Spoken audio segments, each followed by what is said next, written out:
أما بعد فأعوذ بالله من الشيطان الرجيم. إن الله لا يغفر أن يشرك به ويغفر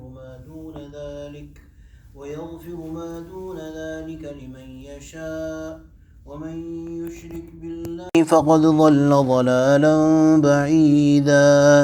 إن يدعون من دونه إلا إناثا وإن يدعون إلا شيطانا مريدا لعنه الله وقال لأتخذن من عبادك نصيبا مفروضا ولأضلنهم ولأمنينهم ولآمرنهم فليبتكن آذان الأنعام ولآمرنهم فليغيرن خلق الله ومن يتخذ الشيطان وليا من دون الله فقد خسر خسرانا مبينا. يعدهم ويمنيهم وما يعدهم الشيطان إلا غرورا أولئك مأواهم جهنم ولا يجدون عنها محيصا. صدق الله العظيم وبلغنا رسوله النبي الكريم ونحن على ذلك من الشاهدين والشاكرين والحمد لله رب العالمين. Surah Nisa. Today we will do 116 to 121. In these ayat, Allah subhanahu wa ta'ala is shifting the discussion towards mushrikeen. So far, a lot has been discussed about munafiqeen, the hypocrites, and the Yahud. The Rabte ma qabal, or the connection to previous ayat, is that Allah subhanahu wa ta'ala has talked about jihad and certain commandments that apply when traveling in jihad is going on. And then this person, there's a story about this person who stole something, and then finally he was a munafiq to begin with, and finally he became a kafir, a mushrik, by joining the people of Makkah. So he went into Makkah and joined the mushrikeen. So here Allah subhanahu wa ta'ala is primarily addressing and opening up the stupidity and the hollow nature of the beliefs of mushrikeen, which was a major part of the enemies of Islam at that time. Those who will associate partners with Allah subhanahu wa ta'ala, the pagans of Arabia, they would worship idols.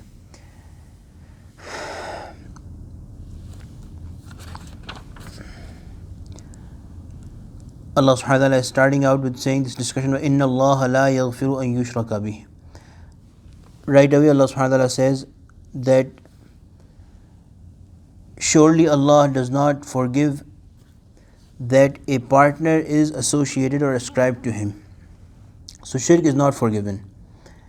If somebody dies in a state of shirk, in which that they believed any partners to be there with Allah subhanahu wa ta'ala at any level, in not only in the oneness and aqeedah, but also in the love of Allah subhanahu wa ta'ala, or in ibadat. If they associate partners, if they love somebody like they love Allah subhanahu wa ta'ala or more, then that is considered shirk. So shirk is not only in the oneness of Allah subhanahu wa ta'ala, that somebody thinks that there is another God, na'udzu billah, but if they love somebody more than Allah subhanahu wa ta'ala or equal to Allah subhanahu wa ta'ala, or if they worship someone the way Allah subhanahu wa ta'ala, if they worship, they include anyone in the acts of worship apart from Allah subhanahu wa ta'ala, or they respect and revere anyone, or they fear anyone like Allah subhanahu wa ta'ala is to be feared,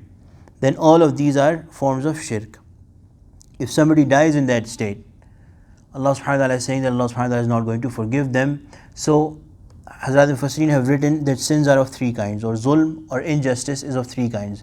One is the one that will never be forgiven by Allah subhanahu wa ta'ala, not because Allah subhanahu wa ta'ala cannot forgive it, but Allah subhanahu wa ta'ala has made a rule, Allah subhanahu wa ta'ala has made a principle, and Allah subhanahu wa ta'ala does not do against His own principle. So Allah subhanahu wa ta'ala, these sins are those that are shirk and kufr. Shirk and kufr. the ayat talks about shirk only, but in reality, kufr is also a kind of shirk.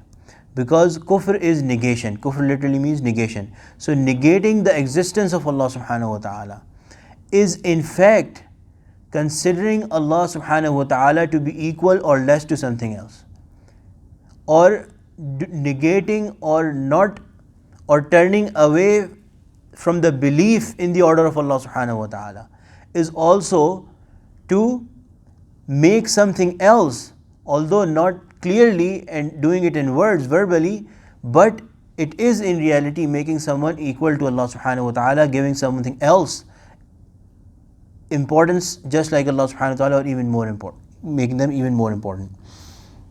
So Allah subhanahu wa ta'ala is saying that this kind of sin will not be forgiven. وَيَغْفِرُ, similarly, not believing in the Prophet sallallahu alaihi wasallam is na'uzu billah, saying that Allah subhanahu wa ta'ala is a liar, na'uzu billah. Because Allah subhanahu wa ta'ala is saying that He is our Rasul, and we are saying na'uzu billah that He is not the Rasul of Allah subhanahu wa ta'ala. So that kufr is also shirk, because we are doing shirk fi sifat of Allah subhanahu wa ta'ala. What is one sift of Allah subhanahu wa ta'ala is that He is truthful and He never lies. And na'uzu billah, by doing kufr, by saying that Allah subhanahu wa ta'ala has lied when He said that this is our Rasul, then we are basically ascribing a partner to Allah subhanahu wa ta'ala, considering someone else more truthful than Allah subhanahu wa ta'ala, or decreasing Allah subhanahu wa ta'ala from His station of extreme perfect truthfulness. وَيَغْفِرُ مَا دُونَ ذَلِكَ لِمَنْ يَشَاءُ, Allah forgives anything short of that for whomsoever He wills. So this is the station of things below kufr and shirk, that people may commit sins and Allah subhanahu wa ta'ala will forgive them. Allah subhanahu wa ta'ala has promised that He will forgive them. Now, forgiveness can be in two ways that we have explained many times. Either Allah subhanahu wa ta'ala would show extreme mercy and would forgive them just by His decision. Forgive the sins just by His decision, that we forgive everything that you have done if you've not done shirk and kufr, and then you can go straight into Jannah. The other really dangerous way of maghfirat is that Allah subhanahu wa ta'ala puts people in Jahannam and then forgives them after having completed their punishment. وَمَنْ يُشْرِكْ بِاللَّهِ فَقَدْ ضَلَّ ضَلَالًا بَعِيدًا. Whoever ascribes a partner to Allah has indeed gone far astray. So these exact words have also come before in the surah, in ayah 48 if I remember correct. وَمَنْ يُشْرِكْ بِاللَّهِ, but here Allah subhanahu wa ta'ala said فَقَدْ ضَلَّ ضَلَالًا بَعِيدًا. There Allah subhanahu wa ta'ala had said فَقَدْ افْتَرَى إِثْمًا مُبِينًا. They have done an iftira over Allah subhanahu wa ta'ala. There the address or the discussion was about the Yahud. The Jewish people from their books knew shirk and kufr to be some things that are extremely disliked by Allah subhanahu wa ta'ala, but by saying with their action that by doing shirk and kufr, they were na'uzu billah putting iftira or accusing Allah subhanahu wa ta'ala of having commanded them of doing it in the Torah. So there Allah subhanahu wa ta'ala had said that they have قَدْ اِفْتَرَى إِثْمًا مُبِينًا, and here Allah subhanahu wa ta'ala is addressing the mushrikeen primarily, فَقَدْ ضَلَّ ضَلَالًا بَعِيدًا, that they have indeed gone far astray. They have indeed gone far astray. In their going astray, they are deep into it. إِن يَدْعُونَ مِن دُونِهِ إِلَّا إِنَاثًا وَإِن يَدْعُونَ إِلَّا شَيْطَانًا مَرِيدًا, and they invoke none besides Allah subhanahu wa ta'ala, إِلَّا إِنَاثًا. Inatha basically means feminine objects. So most of the idols that the mushrikeen would worship would be feminine. Their gender would be, they will ascribe female gender to them, associate female gender. وَإِن يَدْعُونَ إِلَّا شَيْطَانًا مَرِيدًا. In fact, they invoke none but shaitan, the rebel. لَعَنَهُ اللَّهُ, the one that Allah subhanahu wa ta'ala has cursed.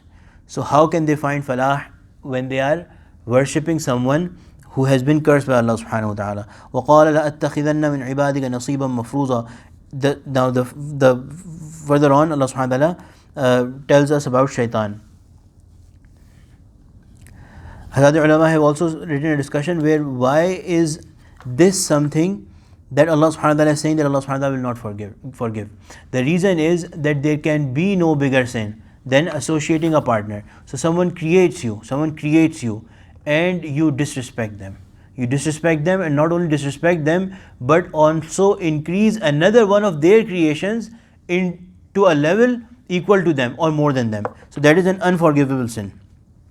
So the shaitan says, وَقَالَ لَأَتَّخِذَنَّ مِنْ عِبَادِكَ نَصِيبًا مَفْرُوضًا.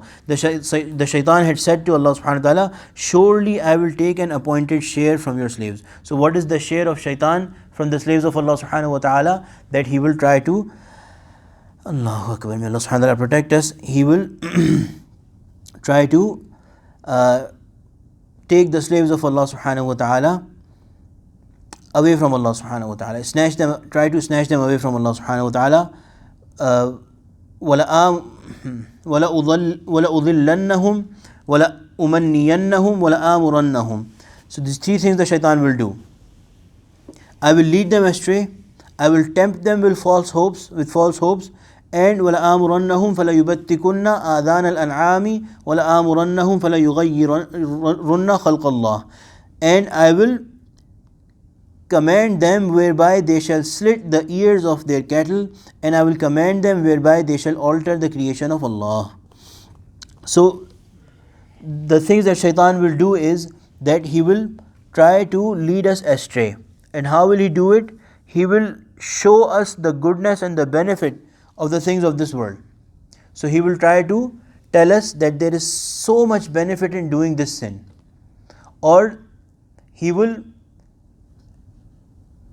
invoke our nafs, our evil desires within us, and will want to invigorate, make alive our nafs, strengthen our nafs, and show us the pleasures hidden, or will try to convince us to disobey Allah subhanahu wa ta'ala because of the pleasures that he will present before us. وَلَآمُرَنَّهُمْ فَلَيُبَتِّكُنَّ آذَانَ الْأَنْعَامِ. And this refers to a custom of pagans, of mushrikeen, that they will slit the ears of their cattle as a sign of dedication to their idols. So as a sign of dedication to their idols, we call it chadhave chadhana, right? That kind of things. They will slit the ears of their cattle, that this is dedicated now to such and such idol. And فَلَيُغَيِّرُنَّ خَلْقَ اللَّهِ, and change the creation of Allah. So the shaitan will also command people to change the creation of Allah subhanahu wa ta'ala, the way Allah subhanahu wa ta'ala has created it, the natural way that Allah subhanahu wa ta'ala has created human beings. The shaitan will show them the benefits of going against it, show them the pleasure of going against it, and will make them see, the human beings, the way of going against the creation of Allah subhanahu wa ta'ala to be more beneficial. Hazrat ulama mufassirin have mentioned in this that the natural things that happen to human beings, and human beings want to go against it. For example, beard on the face of a man. These things, the shaitan will teach people that you look more beautiful without a beard. By changing the creation of Allah subhanahu wa ta'ala, by looking like females, you look more beautiful. Similarly, other examples are given that men will start to take on the ways of other ways, apart from this beard issue. They will start to take on the ways of females, or go against the natural way of things. So all of these things the shaitan will do. وَمَنْ يَتَّخِذِ الشَّيْطَانَ وَلِيًّا مِنْ دُونِ اللَّهِ فَقَدْ خَسِرَ خُسْرَانًا مُبِينًا. And the fact of the matter is that whoever takes shaitan for a friend over Allah, may Allah subhanahu wa ta'ala protect us from that. And this refers to fulfilling the commands of shaitan. So whoever does it, Allah subhanahu wa ta'ala is declaring it as taking the shaitan a closer friend than Allah subhanahu wa ta'ala. فَقَدْ خَسِرَ خُسْرَانًا مُبِينًا. They have incurred an obvious loss, a very apparent, very clear loss.